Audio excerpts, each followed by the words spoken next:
My name's Janelle Riley. I'm an editor at Variety. There we go. I did have theater training. I could project, but I'm much happier to have the microphone. Thank you so much for coming out for this screening of ANORA. Please join me in welcoming tonight's guests. They are all Academy Award nominees for their work on this film. We have producer Alex Coco, producer Samantha Quan, and the film's writer, director, producer, editor, Sean Baker.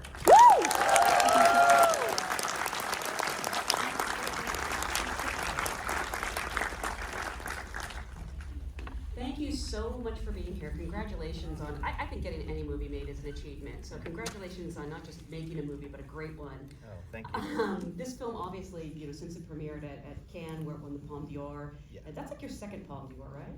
Oh God, no. Okay. I don't think this is working though. No, is it working? Yeah, Oh, a okay. little bit, yeah. Yeah. No. Ruben Östlund won twice, and I think who else won twice? But no. Coppola. Oh yeah. Coppola did, okay. Sorry, I thought Francis Ford Coppola, No. my bad. But then also to have it like so embraced, not just by critics, but by audiences. Well, Yeah. and I've heard you say that you kind of thought this film might be more divisive. Why do you think people are responding so warmly? Quite honestly, I don't know. It's I don't. Yeah, I'm sorry. I don't have an answer for that. But it's. I think some of the feedback that we've gotten is that it's reminding people of films they used to see, and I think I'm very influenced by 70s and 80s cinema, and I was like, and that's what I was planning on doing with this one, so maybe it's a throwback. Yeah. And people are liking that. Samantha and Alex, do you have any theories? I mean, I think that ANORA has a lot of serious parts, but I also think it's very fun in a certain way, and I think going on that ride is something that's very attractive. I also think that everybody, or a lot of people know what it feels like to really want something and dream about it, and to want that dream to come true. Just like Annie, really, she's in it to win it, and I feel like we all know what it's like to want something so bad and want it to be real. And as an audience, even when I was watching during the edit, I would always think, I want to watch to the end because I want to see what she gets, Even after seeing it once, I came and saw it again, it was like, maybe it'll turn out different this time. Yeah, it's like Romeo and Juliet, right? Like maybe this time she won't swallow the poison, maybe this time they'll end up together, maybe this time something, Alex? Yeah, I mean, I think Sean always likes, he tends towards stories that are very universal, but told about characters who don't necessarily have those stories told about them. So, just the fact that we're telling stories about sex workers and things like that, you don't know how people are going to respond, but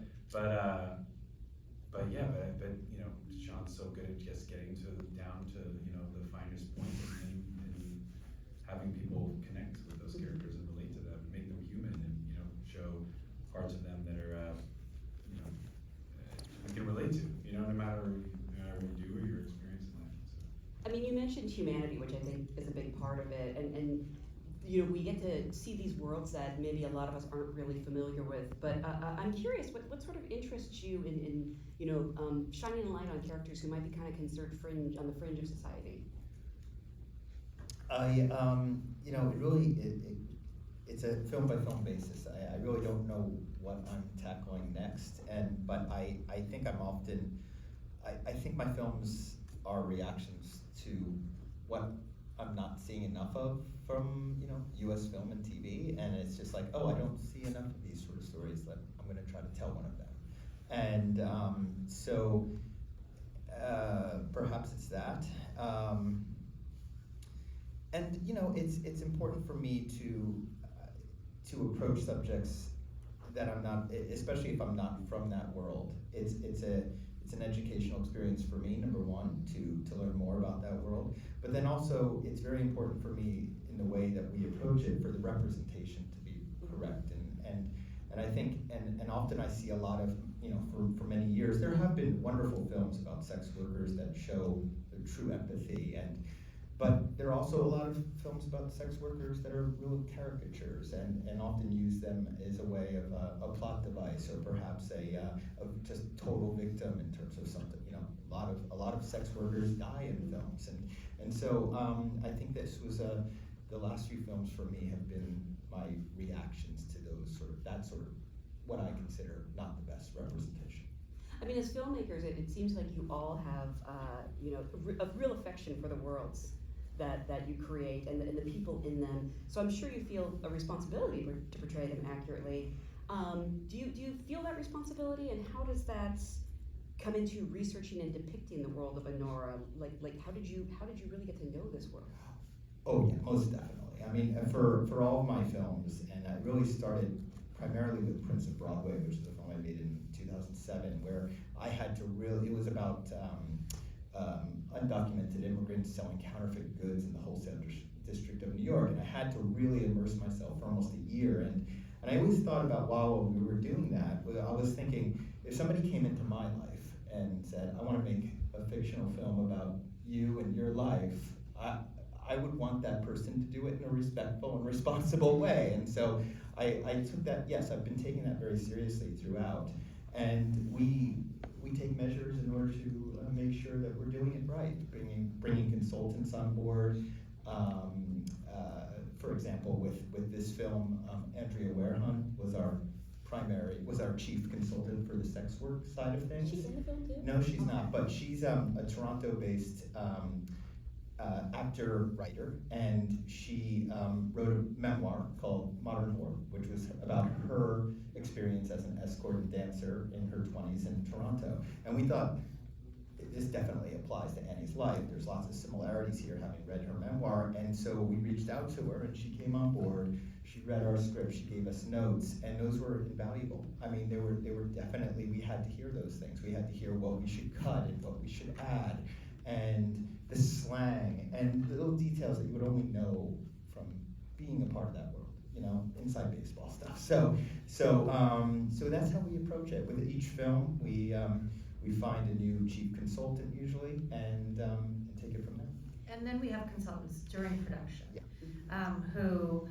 help with our actors, help with us, help with the story. That they're always there too, so that we can say, by the way, if something is not ringing true, please say something. Yeah. Please say something so that we can fix it.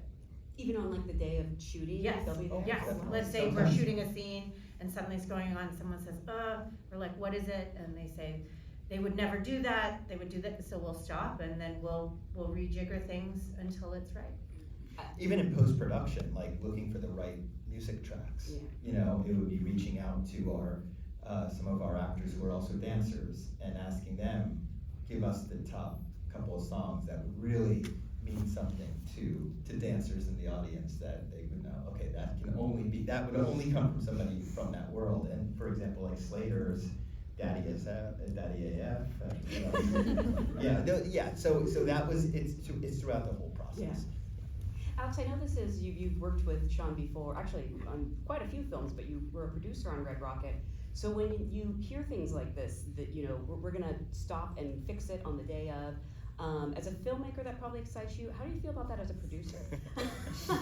I mean, I think it's just like, as long as it makes the movie better, I mean, we're seeking to make the best movie possible, so it's just about moving all the pieces to accommodate that, you know, and if you have to stop down and figure out something, like, if we get behind in the schedule and whatnot, then we have to make room, you know, like, for, you know, we just, I don't know, to me, it's like, you spend all this money per day, you know, and to walk away and not have it, or not, you know, make, you know, really give Sean the opportunity to, like, feel good when we get to the edit is kind of stupid, because, you know, some of this, like, OT and stuff, it's expensive, but it's well worth, you know, making sure that we really get it all we can, you know.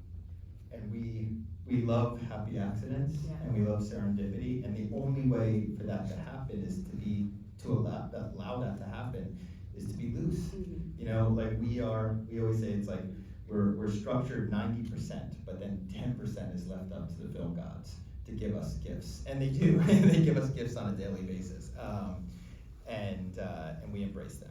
But you have to have a loose production to allow that. I mean, you know, in the way film is structured here in the States, you know, if I wasn't the writer on this film, I would have to get permission from the writer and the WGA, and it would take a few days, and who knows? I mean, like how that would go down. You know, we allow the film to sort of evolve, even though it's a full screenplay and we know where it's going, and every scene is obviously pre-planned and structured. There's still a breathing room. There has to be breathing room. Well, your films, oh, sorry, go ahead. Well, I was gonna say that American films and stuff, a lot of indies are shot in like 10, 11 days. It's crazy. Don't even know how they do that. So with our budget, something that was important for us to use our budget for was more days. Time, yeah, buying How time. many Yeah, days it was did you film have? and time. Those are the two. 40 days together. total. Really? Oh, wow. Is that more than all your other movies put together? No. I've always asked for more time, and I've gotten it. Like even Tangerine, which was us with iPhones down on Santa Monica, we spent over 30 days doing that. Yeah, they weren't full days, and they were casual. Like whenever everyone shows up at donut time, we'll start shooting, you know, that sort of thing. But but time is invaluable. Yeah, and you know, I don't know, we don't really have a lot of money on these movies, so we're used to it, you know, like it's just always being up against it, finding creative solutions, figuring it out, you know. We're very proud that we're like the lowest budgeted, you know, Best Picture nomination this year, and you know, to get this far, yeah, I don't know, you know, it's weird, but yeah, so we're just used to it, you know, we just figure it out, you know, like every time, that's what we do, and Sean wearing so many hats, you know, even kind of helming this thing, it's so much easier too, you know, because he just knows how to move and he knows how to get what he needs for, you know, it just makes the process much smoother. Well, we also have an incredible crew, just an incredible crew, and everybody was so on board. Everybody was in sync. They were all into the DIY, you know, independent guerrilla filmmaking thing. So, you know, and they all knew that we were competing. You know, this little film is going to be hopefully competing with films on the level of Wicked. So it's like, how do you do that? You have to put the production value on the screen. You really do. So it's like it's about everybody giving it their all and making sure that even when we're planning the film, we do it. We say, okay, what normally happens with a small indie this way? It's usually a 2-header in one location, right? Well, we're gonna have an ensemble cast in multiple Yeah, locations. set pieces every day, Yeah. I mean, And a private jet. Yeah, and a shooting on mission. film and just everything that will put that production value on the screen, even though if we don't, you know, we might not have the best craft services in the world. But I am curious because, you know, they say necessity is the mother of all invention, and working in this, you know, do-it-yourself style, have there been things that maybe you couldn't pull off and you had to find, or forced to find an alternate solution that ended up being better?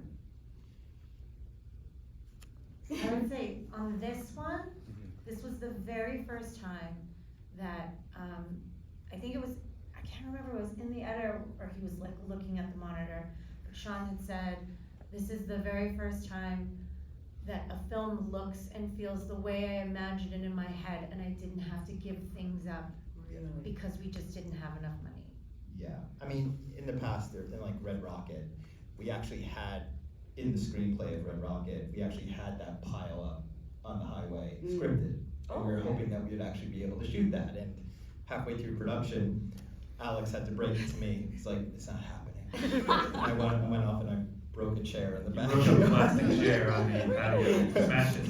Like, Usually I don't get violent, but that was one where I was like, I wanted to shoot you just that had to get it out of pile. his system. Yeah, but no, We with- laughed, yeah. and then we figured out. With this film, it was actually, the only thing I can think about is not being able to afford one song. Oh. And I will call her out on Oh, it. yeah, please do. Bad Baby would not let me have flip-flops, you know. Gucci flip-flops. And I was like, I want that so bad. How can I not have that song in one of my movies? What moments were you gonna use? It was actually, was It was Diamond, which Yes, is the Diamond. little Sally Walker took its place. yeah, and I love, Okay. and it was a great I can replacement. see that. But it was to the point where it was like $70,000. Well, she had the same team as Doja, and Yeah. she was like, "Oh, I'm worth what Doja's worth." Yeah, so and we're like, oh please, you know, it's not that long, it's a fun scene. And she said no, she wouldn't budge.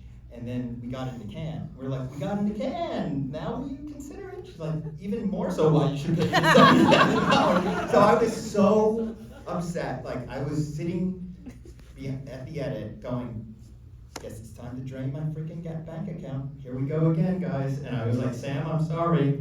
I'm gonna drain the bank account and pay it on my own. And they were like, no, please don't do that. And Alex came in and sat down and threw on Sally Walker and he goes, you see? And I was like, oh, thank you, Alex. You just saved me. All my savings. Lindsay Normanton, right? Lindsay Normanton? Yeah. She, we have, with some of the actors, the one who plays Diamond, I just called them and I was like, give me all your playlists. She's a real dancer as well, so. Yeah, just picked. And it was like 1,000 songs, threw it out picked there, something. and it all But sunk also- up, and it was, yeah. When you I really actually- know this world and you employ people in this world, things like that can happen, I think. Yeah, exactly. But it was high stakes because I was, it was either like we find something or Sean's gonna be, broke. So. And then you got to have a Merry Christmas this year. Yeah. I'm so curious because I suspect we probably have a lot of actors here, and you work so well with actors and get these amazing performances. Obviously Mikey has long been fantastic, but it's her first leading role in the movie. She's in literally every scene. How did you sort of know she could handle it? How did she know? I think she's, she knows her own talent, and I was able to I think that we just saw something in those two performances. I didn't know her work from better things, even though I love Pamela Adlon. I didn't know better things, and I knew I had seen Mikey in Once Upon a Time in Hollywood, and I was blown away by her performance in that film, and I knew that something that was somebody. As people who cast our own films, I put those actors that I'm intrigued by in the back of my head is, okay, someday I'm gonna wanna work with that person. And then as we were moving forward with ANORA, we knew we were gonna make it. We had to start looking for our Annie. We just happened to go to see Scream opening weekend. And we were sitting in the theater and we could just see it. And it was a combination of those two performances. Scream actually, I have to give her props on that performance because I think it's really elevated. It didn't have to actually be as, I think as, what's a good word here? Just as layered as it actually had to be for a film like that. It was actually quite fun, and there was a sense of humor in her performance, and we saw that, and we said, she's our Annie. We're calling her agent the second we step out of the theater. And we had a meeting with her, and she was really down to earth and so different from the character she had played. She's quite reserved and actually soft-spoken, and has a real love of cinema. One of her favorite films is Possession, and so I thought, how can I not cast this person? But no, we really bonded over that, and then I was also so impressed that obviously she wasn't typecast. She can do these intense characters, she can do these intense performances, and yet she's nothing like that in real life. So I think that's what gave me the real confidence. And then we had a lot of prep time, which is great. Because I had not written the screenplay at that point. I had just pitched her the idea. And so she said yes, and I went away for a year and wrote the screenplay with her in mind, obviously. And so being pre-cast, I think we were in constant contact. I was, we were texting and saying, okay, now I think I'm doing this with the character and this and that. Thanks.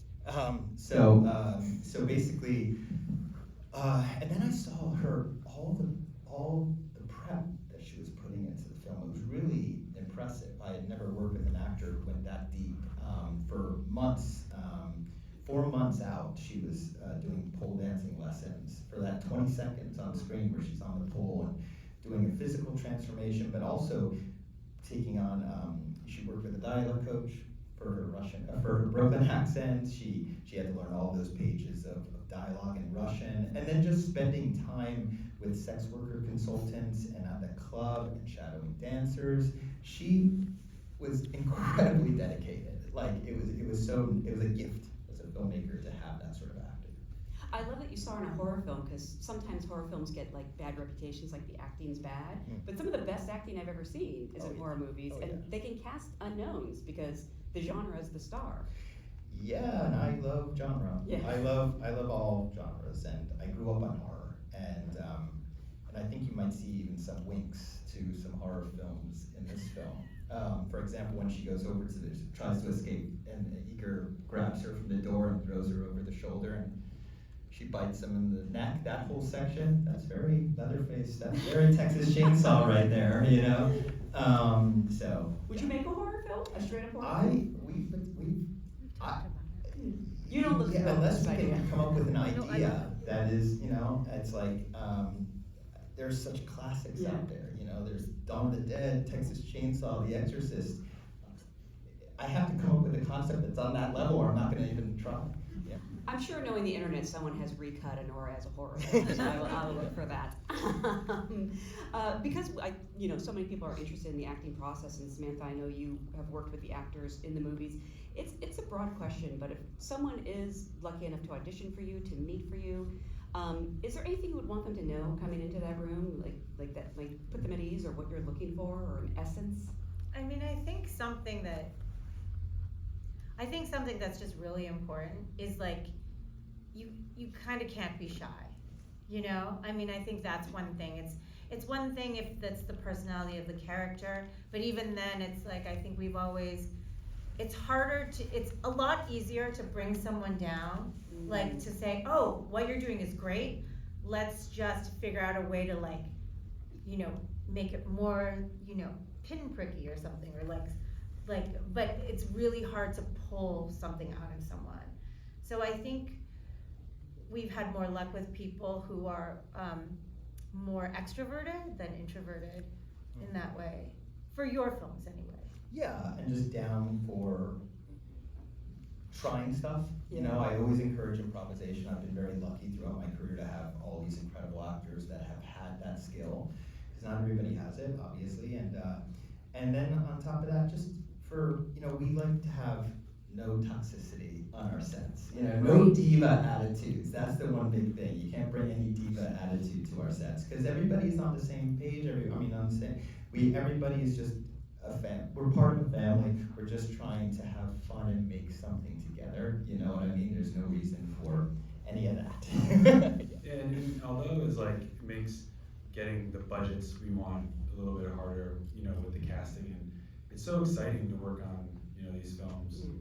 You know, you use actors or use people that haven't, you know, this is their first time, and discover talent. And I don't know, we're very proud that, you know, like SAG recognizes for ensemble, because nobody knows these people, you know, like it's, and that's such a testament, you know, to just like find people and introduce them, because we need to like keep, you know, filling the coffers with new talent and new people and new personalities, and it's exciting to like make discoveries like that. And of course we would, like, it's not that we wouldn't work with known actors, but you know, because we totally would, depending on it's always about who's the right person for the project. But I would say sometimes it is more difficult, like for the fourth wall, when you have a really, really famous person and you're like, oh, I'm supposed to believe that this person, you know, works at McDonald's, you know, and you're like, there's no way. But, you know, sometimes it's Sure. I heard Daniel Day-Lewis really wanted to be ANORA, and I respect you for not making it. Well, people came up to Mike. There have been people who came up to Mikey and they're like, "You were so good in that. Have you ever thought of becoming a professional actor?" And she's like, "Yeah, maybe." Because Sean's used, you know, we've used Yes, people, of you know, course. who, you know, never did anything. So I think a lot of people just assumed that she was one of those cases if they didn't know her work previously. You're working quickly, but I have to imagine people are there because they want to be there, so it's probably like a fairly harmonious set. Alex, I know you've worked with Sean a few times, but have you worked with other filmmakers too, and what sets Sean apart?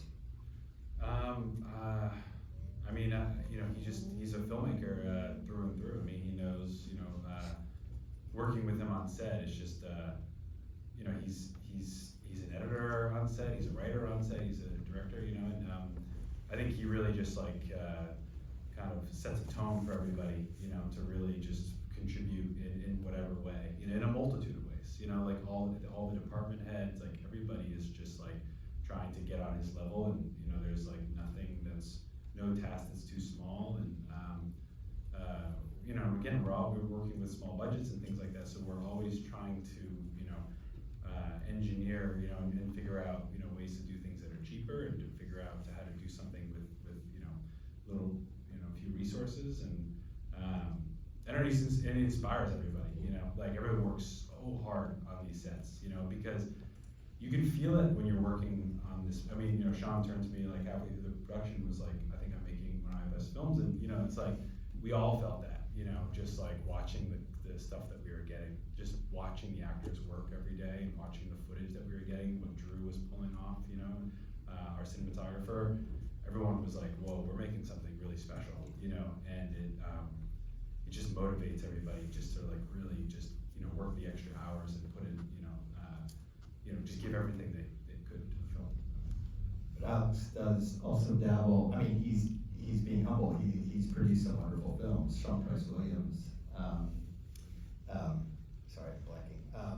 Sweeties. Sorry. Sweet East, which is also a very.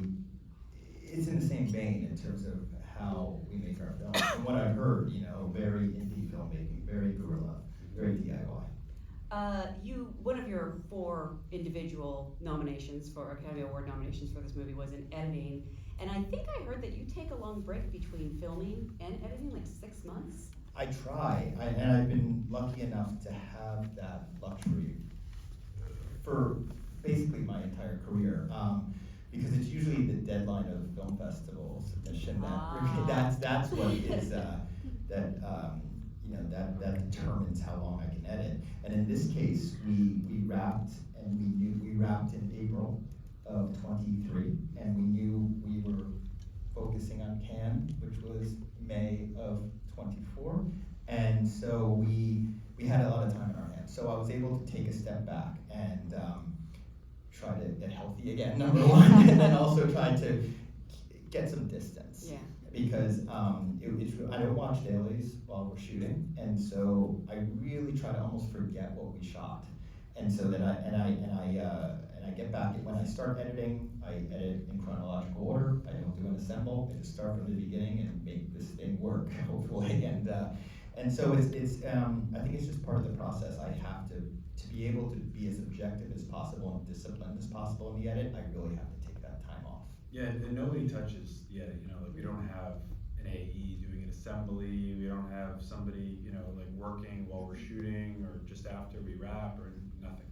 You know, Sean cuts every single frame, makes every single edit. And, we had to have the whole film subtitled, by the way, Oh, for really? me to edit. Oh, Because I don't know Armenian or Russian, so we needed a few months anyway for all the dailies to be subtitled. So someone went through and subtitled the dailies? Oh yeah. Wow. We always worked like, I don't know, maybe there's an easier way to do it. We just had our like, you know, our translator slash script supervisor just go through all the dailies and just Albert Rudnitsky. Yeah, write the English. That's how we did it. Yeah. And Sean does a fine cut, so there's no assemble. He starts from the beginning and keeps on just moving and perfecting until he gets to the end, pretty much. Yeah. Pretty much. As our Glenn Basner of Film Nation, who financed the film, he's put it in a very accurate way. We don't know whether we have a good film on our hands until the last day of the edit. Yeah. Because that's the last day I tack the last shot on and see if it works. Wow. You know, so it is actually quite stressful. Yes. I don't know if I'd recommend it. Stressful for you or for them? For me, it's Okay. extremely stressful because we really don't even know. Yeah, we don't know. This is your highest budget movie yet at $6 million. I don't mean to laugh. It's just that that's not really that much, and I can't believe what you pulled off on that budget. What did end up being the most challenging scene or moment for you all to pull off? I think the last scene of the film, the home invasion and then the last scene, those are the 2 hardest sections. The last scene, just because, I don't know why, we just conceived of it and shooting like a half day with real snow, and then it didn't snow in New York, and then we had to get fake snow and just fake snow? Yeah. Stephen Phelps, our wonderful production designer, No he made that happen. It's all practical, it's no CGI. So. And it was just really down and dirty, you know, like just him sitting on the roof of the car with a box full of fake snow, just shaking. Hate to break the fourth wall. No, I Next time you see it, you're gonna picture it. There's so much choreography that was happening, not just the performances, but also just the whole crew working. You know, Drew doing the camera move that is so seamless and smooth, and Stephen, making sure that the snow was building up just perfectly. Yeah, it was tightly scripted too. Yeah. Like there was no improv in that. that scene, and we knew exactly what we wanted, so it was quite stressful to try to pull it off. You know, shooting on the streets in New York and not being able to fully control them. We ran out of time at one point. I remember I was in the back seat, so I'm like a foot and a half from my actors, and next thing I know, I look up and the NYPD is like kicking cones out of the way. We're like, oh no, just one more take, please. So it was very, very stressful. It was we shot over the course of 3 days. Yeah, and the car was really old and kind of crotchety, so the seat didn't work properly, so Sean had to make sure that it came all the way back. We're really breaking the fourth wall here. Okay, so when Mikey reaches down and pulls the lever, that's me in the back seat releasing. That didn't even know anymore. And so it's personal, but you get if Sean was having a shoulder soreness or something around that time, and every time he pulled, he was like, oh! It would pop out of the socket. Yeah, but trying not to disturb the actors, it was like, yeah. And Mikey, and it was a big thing for Mikey too, and Yura, but they both had these very important emotional cues in that scene, and then for us to say, just as Mikey had prepped and gotten ready for weeks, you know, to shoot this, and we're shooting it, and we're like, the sun is creeping up on the building over there, we're gonna have to pick up tomorrow. You know, that was hard for our actors, you know, because everybody felt the pressure of that last scene. You really are doing it yourself. You're the guy pulling the chair and everything. You didn't have an intern do that, or?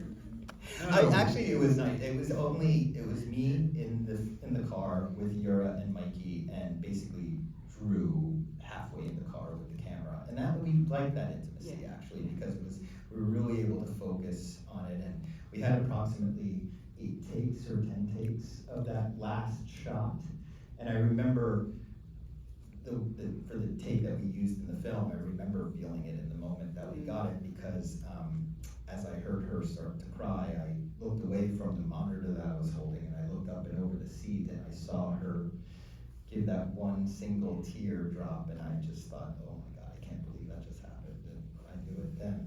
But it was getting there. It was a lot of pressure. Oh my God, now I want to watch this scene again. Can we rewind?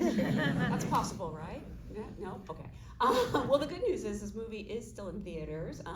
I think everyone has seen it, but if not, spread the word. Has anyone seen this for the first time tonight? Oh, wow, okay. Well, spread the word. It's such a special film. Thank you so much for being here. Thank you all. Thank you for having me.